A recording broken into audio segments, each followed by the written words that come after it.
All right. How's everybody doing? We are live now. Send us your questions. Okay, so where do you see the questions?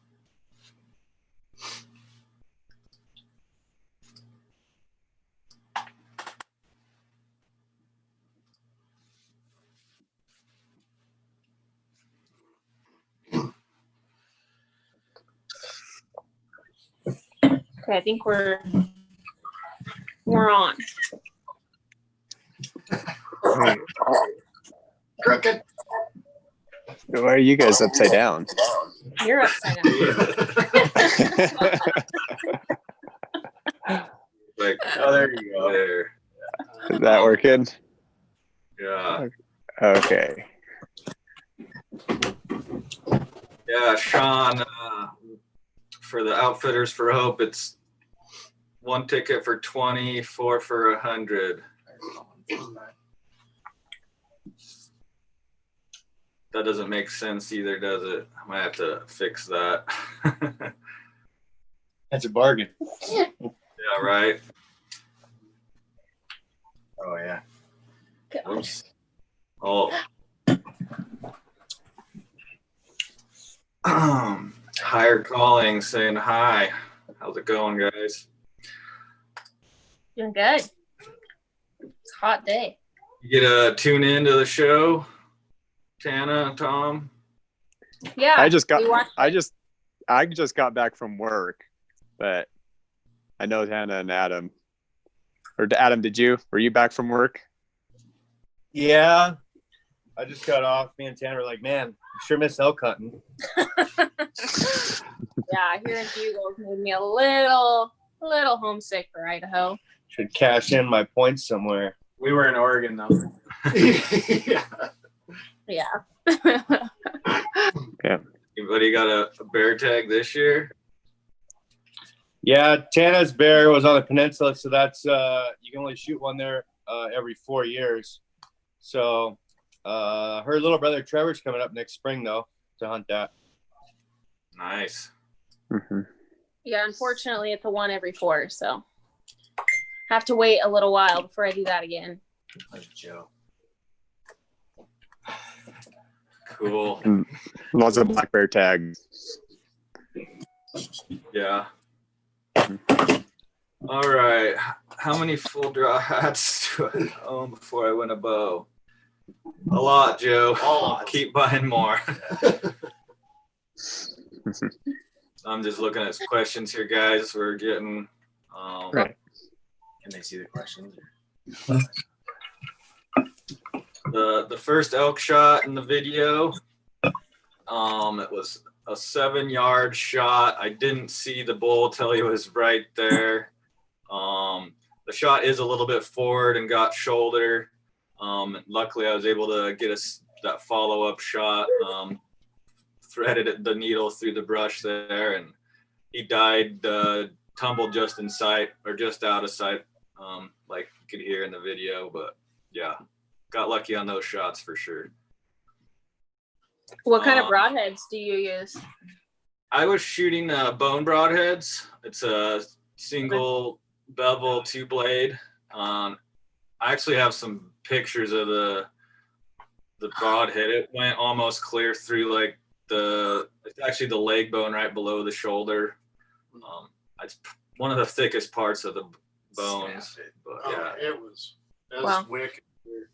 All right, we have a question. Dwayne, he wants to know what's the weight and size of that bear? We didn't weigh it, but it was 8.5 foot sow. Yeah, 8.5 foot square. So front claw to front claw, and then nose to tail, and you take that measurement divided by 2. And a big sow is what, like the biggest you've seen is maybe 9. So it was an older sow. I sent it a tooth to get it aged, but I won't get that back until probably this fall to see how old of a sow it was. But, Gotcha. That'll be cool to find out for sure. yeah, it's always interesting because they live pretty long. They've got a long lifespan.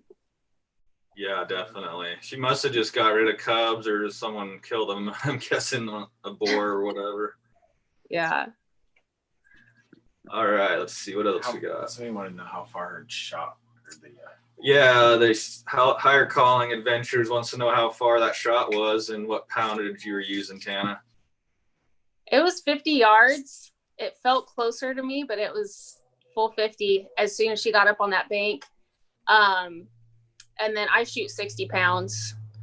But like I said, it's kind of a tough shot in the video because of the wind. Like you can hear how windy it was, and it was swirly, and it was just, I mean, it was pretty loud. And so I had to hold for wind, and I hadn't practiced in that much wind. So I'm really, really thankful that I got a good shot, because that could have turned out bad. But actually it had crossed over the creek at 50 yards. It was going to step on me at like 5 yards. And then it ended up crossing to the other side and gave me a good 50-yard shot. That would have been pretty wild at 5 yards. Yeah, I was scooting back and scooting forward. I'm like, I don't know where it's going to come, because they just cross back and forth and they're weaving through the grass, and you have to stay low because there isn't much cover there, just like grasslands. But it ended up working out perfectly. So glad I had a higher poundage bow for that too. I made sure to get strong for that, so I had some good power behind it. Yeah, everybody watching, Tana, she's strong enough to pull that bow back. Yeah. Okay. Where at? Joshua Ramirez.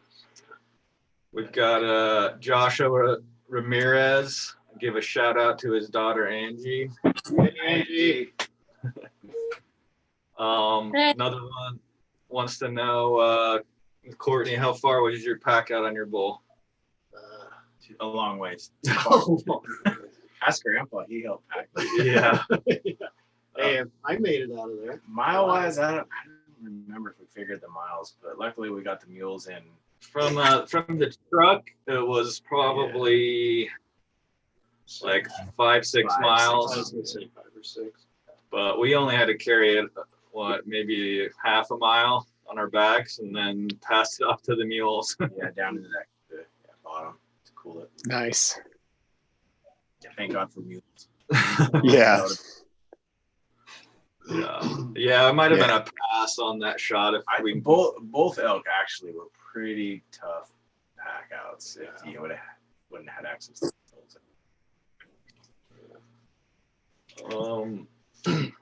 Here's a question for Tana. You said you hit the shoulder of the bear. Obviously, you got through. What broadheads were you using? And do you know your arrow weight? Yeah. Oh, I switched broadheads so many times. I use the Magnus Stinger. It's the 2-blade. And I didn't really want the serrated, but at the time I have to ship everything out here. I can't just go to the store and pick it up. And so I had ran out of my straight blades without the serrated and had got some serrated in by accident. And so that's what I ended up using, but it didn't actually go through the shoulder. In the video, it kind of looks like it did, but if you look at the way that I skinned it, it went like right in the armpit, like right behind the shoulder, like that far. So it was actually a perfect shot, went right in. And then she just kept rolling around and it was just cartwheeling in there. So I really like that 2-blade, but this year I think I'm gonna shoot the Sever expandables for moose and see how those go.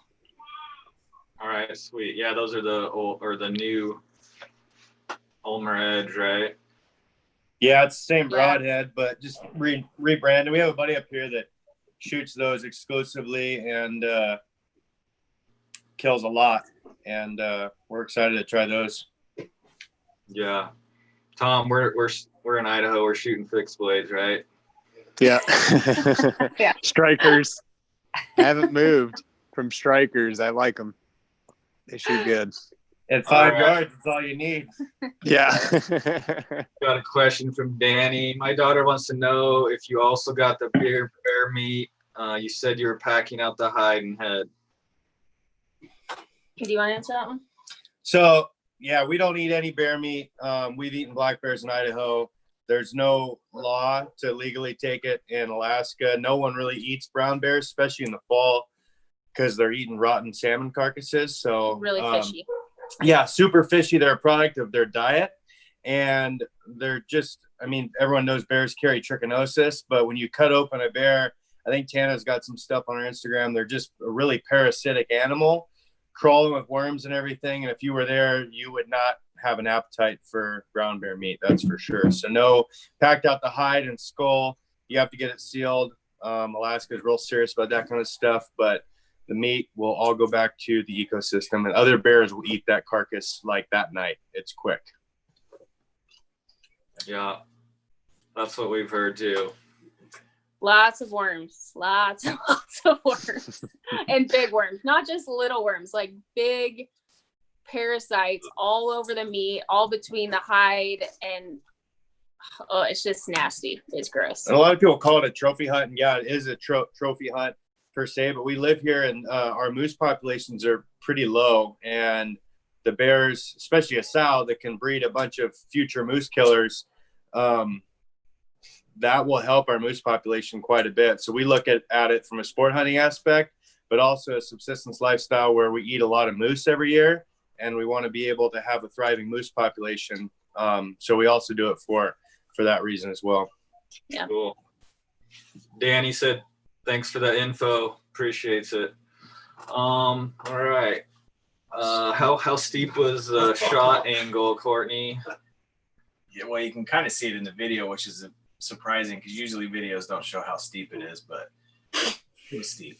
Yeah, and if we were careful. Yeah, the pack out. If you took a digger with our packs on and the wrong side of the hill, it definitely would have been a little bit of a ride.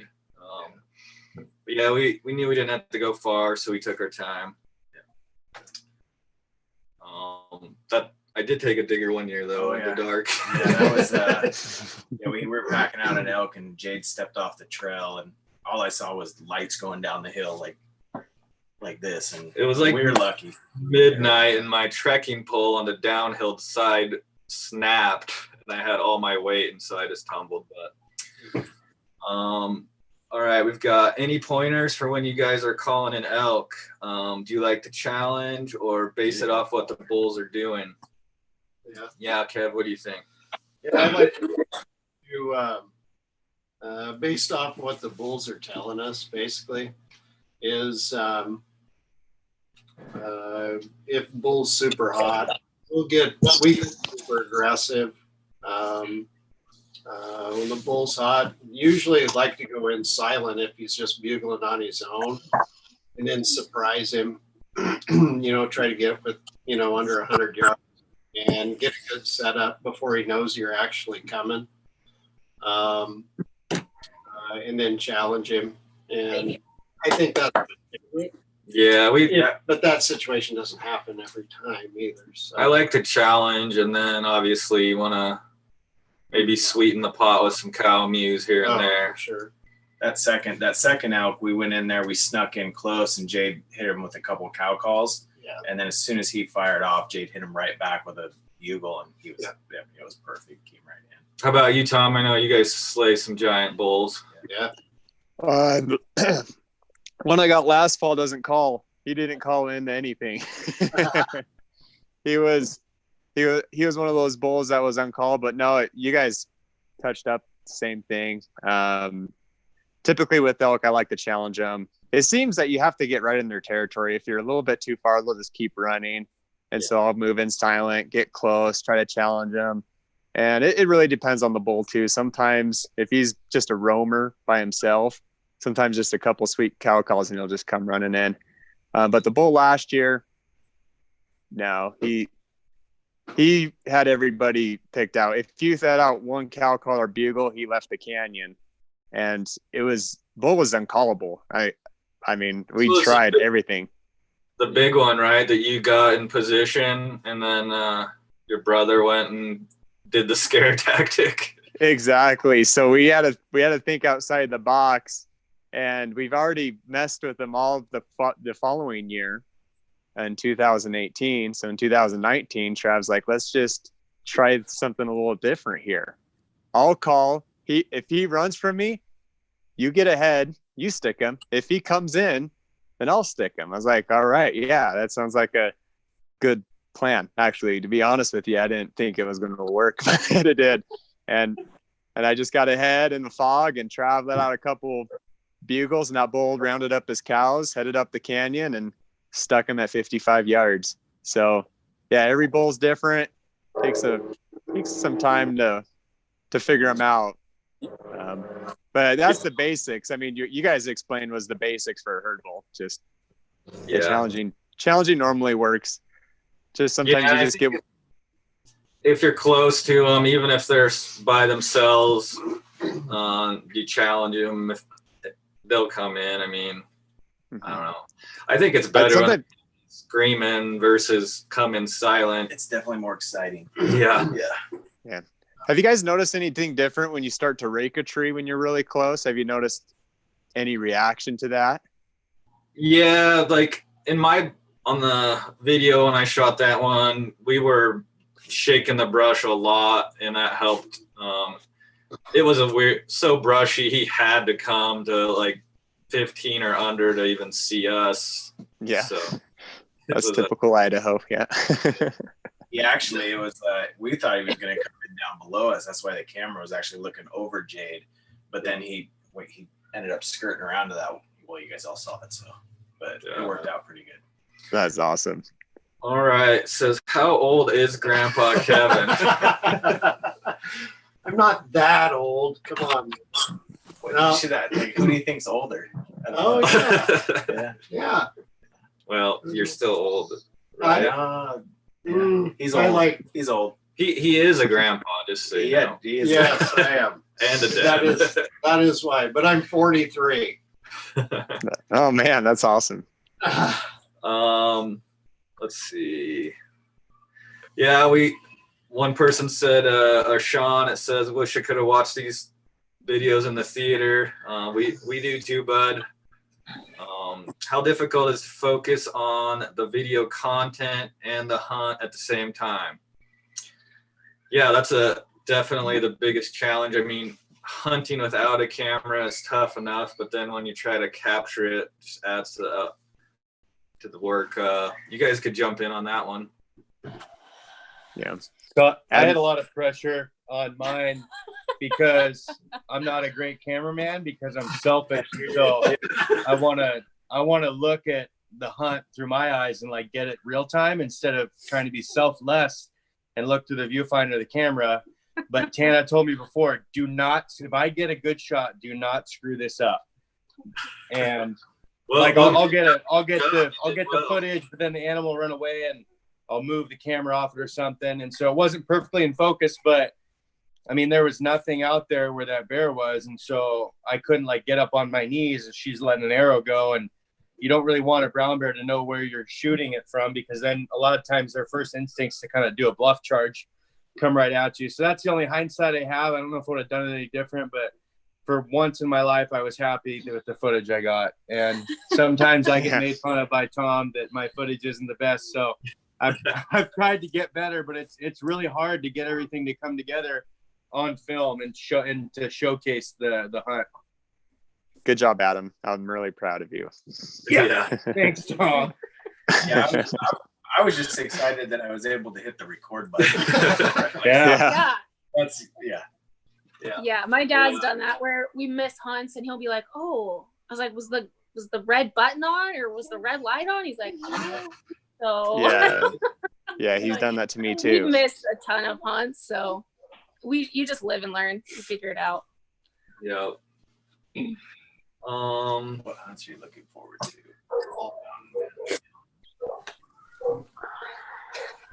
Fire calling is older, so you're good. Okay, nice. Says most of the Stuck in the Rut clan has big bears now. Who's the biggest, and when is Tom going to get his? That's a good question. And are you going to use a bow or a rifle? Yeah. It's not going to be anytime soon for me. Simply because I'm building a house this year, and it's taken all my funds from traveling to Alaska this year. So Trevor, my little brother Trevor, is going to go up to Alaska, do some moose hunting with Tana and Adam. Then you'll hunt bear. Travis has the biggest bear, right, Adam? No way, dude. Travis? I got it right here for you. This is the one I got. It's 28 and an 8. Jeez. So that one made it dried to 28 1/8. So Boone and Crockett minimum's 28. That's the first brown bear that I was ever had in my crosshairs, and I killed it. So probably going to be pretty hard to top. This one's squared out. So Boone and Crockett goes off the skull size, squared out to 9'10", and then Trav's bear, I think it was like a quarter or a half inch, maybe a quarter inch smaller than this one. And he wants the bear killers, real bear killers here. But I think Trav's is like 27 3/4 dry. But the hide on his was like a legit 10'6" or 10'8", just taller in the shoulders and fatter all around. But I mean, 2 Magnum bears that were like split-second decision. When you see them, you know that thing looks prehistoric and you better be shooting it. So now I got to get one with the bow so I can be cool. Heck yeah. All right. We have any pointers for first time filming? Just do it. Hit the red button. Yeah, press the red button. Press the red button. Yeah, just pick up a camera. Doesn't matter what camera. Just get familiar with it. If it's a camera that has some manual settings, definitely play with those. Watch a lot of YouTube and Google. But practice, yeah. Travis and I, when we first started, it was really helpful. We just took turns, and that's really hard with hunters because, Trav and I both want to be the shooter, and it takes one guy to dedicate being the camera guy and the other guy dedicating to be the shooter. And then when it comes to solo hunting, you're in a whole different ball game of filming. I had a mule deer this year in Colorado, and it was actually my biggest buck yet. And it was so hard for me to actually had to pull the tripod out, set the camera up, turn record, get down on my belly, quick range, because the buck was staring right at me and made a shot. So that a lot of guys would have just taken the shot and said, screw the camera. But I think it's just dedicating the camera first, making sure it's on. My brother and I will typically just talk to each other in a whisper, saying like, if I'll pull the gun up and there's an elk right there, I'll just quickly whisper and say, are you on it? And then he just gives me the go ahead and I'll pull the trigger. And so sometimes just the communication back and forth. Yeah. It takes a couple mess ups to finally get a good video, but it takes time. And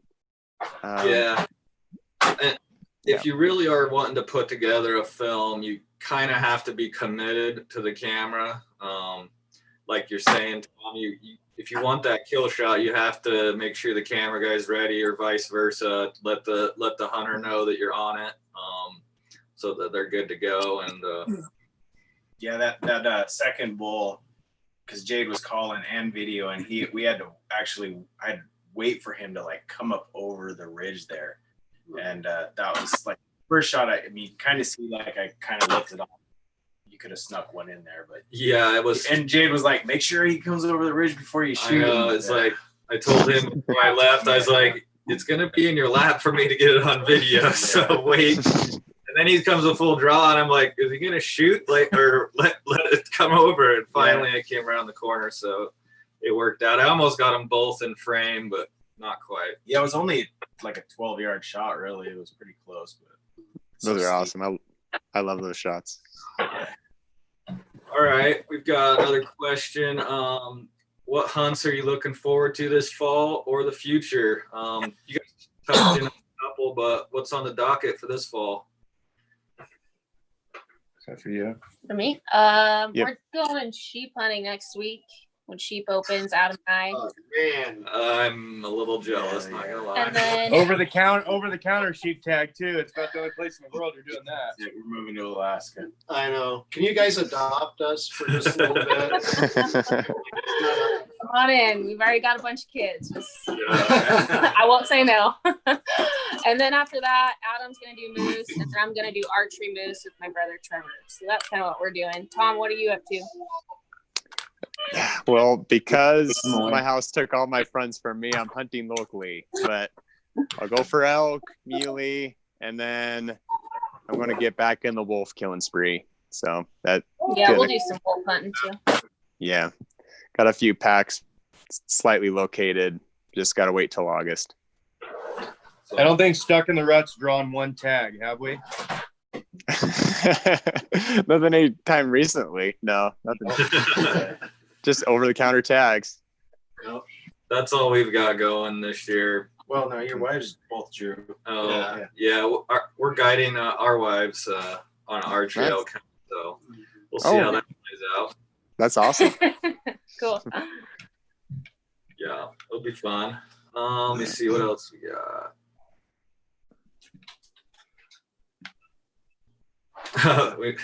Who has the best floss out of the group? I can't figure it out.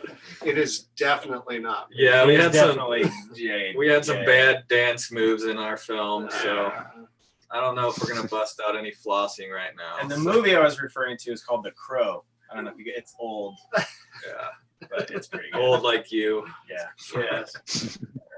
Late 90s.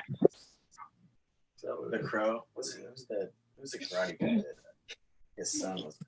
Oh, Jet Li. Yeah, no, not Jet Li. Yeah, it's Bruce Lee's. Bruce Lee's son. Yeah, Jet Li. That's questions that you. I think it's one. Anyway. Like 62. Says my wife wants to confirm that she heard you guys say that you're pulling 60 pounds draw weight, Tana. That is correct.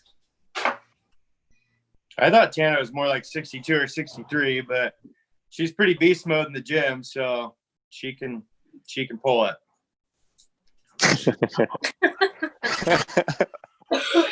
I couldn't always do that. I'll just say that. Okay, that's 55. I had to get a men's bow because I don't know. I wasn't feeling good with the women's. I could never get it high enough. I didn't feel confident in shooting big game up here, like huge moose. They're, 1,500 pounds, and brown bears. Like I wanted a solid, fast bow that I could have a heavy draw weight. So you can train for it. You can do it. Anybody can. Just gotta train for it. Yeah, speaking of training, someone wants to know how you became such a bad A. What up, Ashley? Shout out to Ashley. Well, I grew up with 3 brothers, so I think when you grow up with all boys, you are just raised like one, maybe. I don't know. And they weren't easy on me. I mean, I had to keep up with them. They're all over 6 feet tall. I'm 5'5". So when you have to keep up with Travis Schneider, who's 6'4", hunting elk, like you gotta step up your game and get rid of the excuses. So I don't know. I guess I owe it all to my family for where I'm at today. I wouldn't be where I'm at without my brothers, without my parents, without my awesome husband, Adam, who's an amazing pilot. Like I wouldn't get to do any of the cool adventures that I get to do without him. So I don't think I'm the cool one. It's just, I have a lot of cool people in my life that allow me to do cool things, I guess. That's awesome. What's the song you wanted? Oh, it's your brother. You have a brother? Is he I older got than you? 2 of them. Oh, that's right. Yeah. As a matter of He fact, wants to know if you want to go to Colorado. We'll go to Colorado. we'll go to Colorado. It'll probably happen Yeah. at some point. All right, Scott. He said it might happen at some point. Hook us Or up. might probably, maybe. Yeah, maybe, probably. Who knows? I'll call you.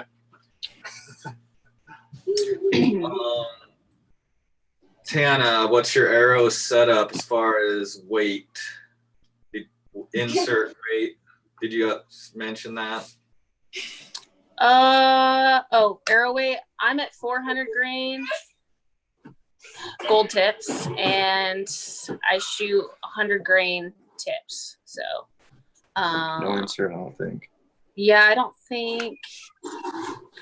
We're not super into like I don't even know. the details. I think she's somewhere around 400, no insert, or no heavy insert, but for moose have like a really thick hide, like almost half of an inch of just skin. But brown bears are kind of a thinner skinned animal, especially that armpit area and stuff. It doesn't take much to get in there and get into the lungs. I mean, Tana's shot went forward, but at 50 yards and not much wind, it still went to the fletchings and then kept rolling around in there. So I guess we don't know all the specs super well, but put it in the right spot and put a sharp stick to the lungs, they're not going to go very far. I mean, I know the weight, but Yeah. I haven't weighed the whole Instagram. arrow. I mean, I Awesome. shoot it. Well, Is that your other brother, Keith? Oh yeah. Actually, we would have it made going to Colorado because one of them's a chiropractor and the other's an ER physician. So to have it made, We definitely need the chiropractor. for sure. Oh man. cool. Well, been on here for a bit, and if you guys got any thing you want to tell everyone out there. Yeah. I don't have any inspirational quotes or anything off the top of my head. Yeah. Kill everything.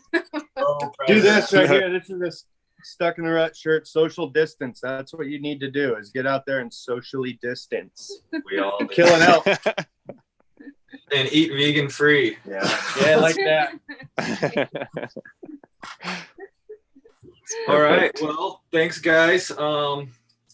Mountain Man Mark, who's on tomorrow night? We have let me look at we have who was it? Fire Calling Adventures and their film The Making of an Epic Hunting Film, and the Endicott Films, Wayne Endicott and his family on Return to Kodiak, another Alaska hunt. Nice. Cool. That's awesome. All right, yeah. Tell everybody where they can find out more from Stuck in the Rut. See more. That's you, Tom. Oh, is that okay? Well, we have a YouTube channel, Stuck in the Rut. Stuck, and rather than being IN, it's big N. The Rut. You can find us there. You can find us on Instagram, Facebook. Most of our updates we use on Instagram. Less political stuff on Instagram, so it's a little bit nicer. But we just hit 100,000 subscribers. That was exciting for us. So yeah, we're getting there. We're growing. Heck yeah. We Well, also have a podcast.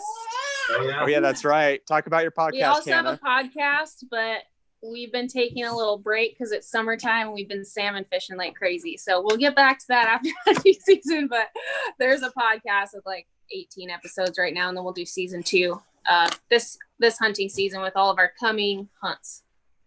Heck yeah. Well, if you run out of freezer room, I like Yeah. We have 4 or 5 freezers, and yeah, we actually kind of do run out of room. There's nothing here to catch Yeah. these days. So awesome. Well, thanks, guys. I guess if you want to follow 7 Days Outdoors, we don't have much out there yet. Just kind of started it up. We'll see what we capture on film this fall. I'm gonna put that picture when you took that tumble and all your heads are broken. Okay. Yeah. That was pretty rough. Yeah.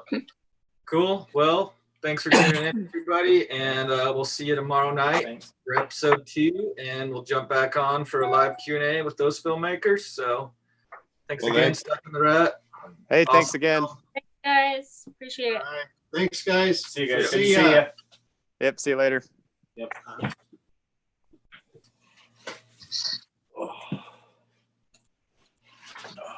Oh, that was cool. That was Yeah, it was actually worked actually out kinda really fun. good.